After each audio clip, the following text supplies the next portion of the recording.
Well, today we are working in the shop. It's raining outside and it's a little cooler finally. So it's a good time to do some welding when it's not 90 degrees outside. This is from the Rockhound.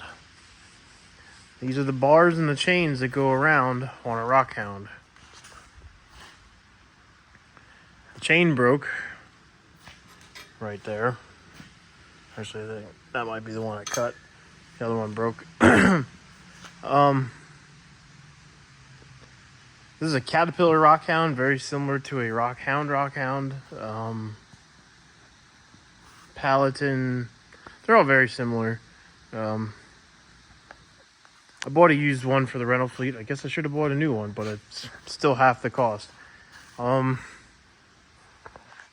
So from Caterpillar, these chains come pre-welded to these plates. You can buy both chains and plates from Cat to replace bolt-on back in business. For a measly $2,500, you can have all of that, the chains and the plates. So obviously we're not going to spend $2,500 on a $5,000 Rockhound. So these chains, they're just welded on here on each side. So I got new chains. You can get chains at a hardware store, farm supply stores, etc., machinery stores. Luckily, Caterpillar on their website tells you what size chain it is, so you can order it before you even cut it apart. I got 2 new chains off of eBay for, I think, $90. They're 10-foot sections, so they're a little long. I have to cut them, which, is to be expected. I plasma cut the first one off, ground everything down. We're going to have to cut the other side off. I thought I would tack this, but since that chain is stretched so far, we're not going to get lined up properly. So if we use the same amount of links, it'll actually be a little bit shorter once you have the new chains on again. So you'll have room for adjustment in your Rockhound unit, so you can tighten up your chains. So we're going to cut this side off. Got the plasma cutter out. We're going to weld all that stuff back on there when we're done. And that is our project for today. A lot of little machines out on rent. Hoop building is up. We need to build some walls over there. Cat's sitting here. A lot of the bigger stuff is sitting here. The one Volvo's out. Dozer's out. If anybody needs a hammer machine, we have the hammer on the Doosan now. I don't know. I don't have all this stuff advertised for rent, so some people don't even realize I have like a dirt roller and a trench roller. So if you look over there, there's a new Whacker trench roller and a Volvo dirt roller. There's a 220 Volvo.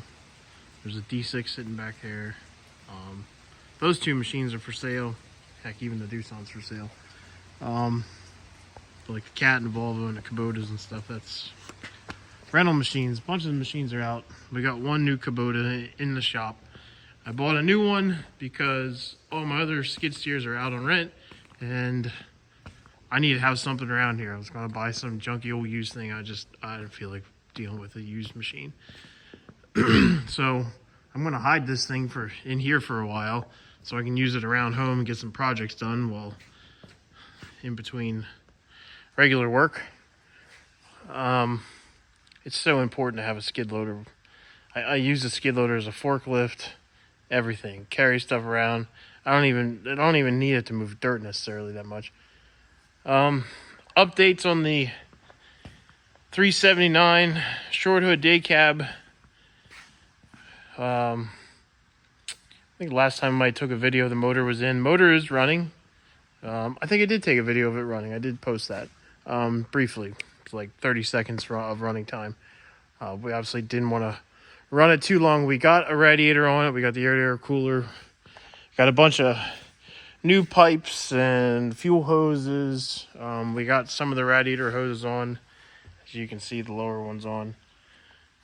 We haven't had too many rainy days here to where I could spend a whole lot of time working on it, just because even when I did, I just had other stuff that needed to get done. But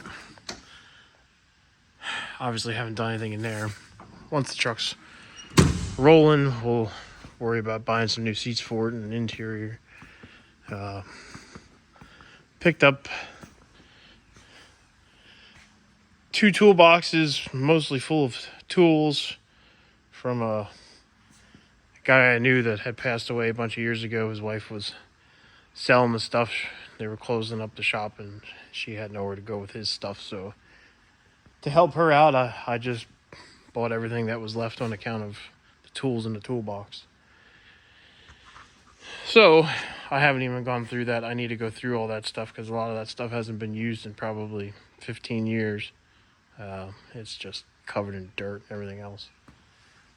The old 379 is still here. I never did sell it.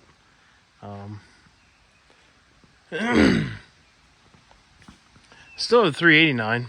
I like that truck. I like my old 379 too. I just, I don't know. Everybody I knew around here was giving me a hard time about selling it, including my wife and my children. So we keep it. It doesn't do much. It just sits in the shop, stays out of the weather. Once we get done with this day cab project, we're gonna move into this thing and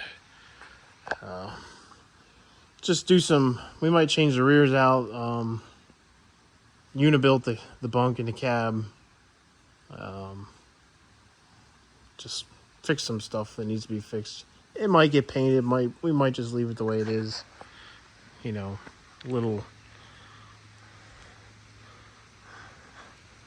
Doesn't have to be perfect. I kind of like it the way it is, but just stuff that needs to be updated. Probably put a newer fifth wheel on, newer rear suspension, probably new fuel tanks. I know that cross member underneath the cab has, I think a crack. I think that one cross member's cracked, so, or at least there's a loose bolt. So I know some of that stuff has to get addressed. Nothing major, just 30 years of use. It needs some updating. Probably change the rear lights assembly around to a bar going across and maybe put some new fenders on. But this truck has to get done first. We gotta focus on one thing. So anyway, on to today's project, Rockhound Repairs. Man, now it's really raining.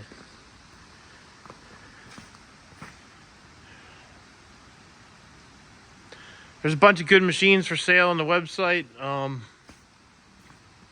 Anything you look interested in, if you need a video or more pictures, let me know.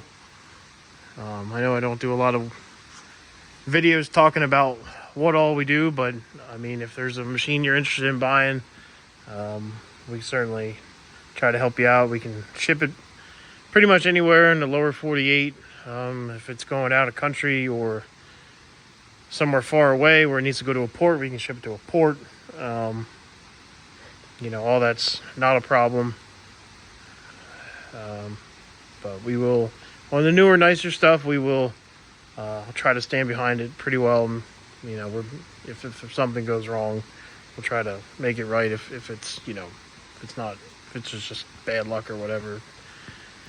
Some of the less nice stuff, the older stuff, like the old D6, that's kind of sold as is, because that's an old dozer, but, so we will try to make things right if there ever is problems with something in the near future of after it's sold. So, yep. One day I'm a salesman, another day I'm a welder. Today I'm a welder. See you guys.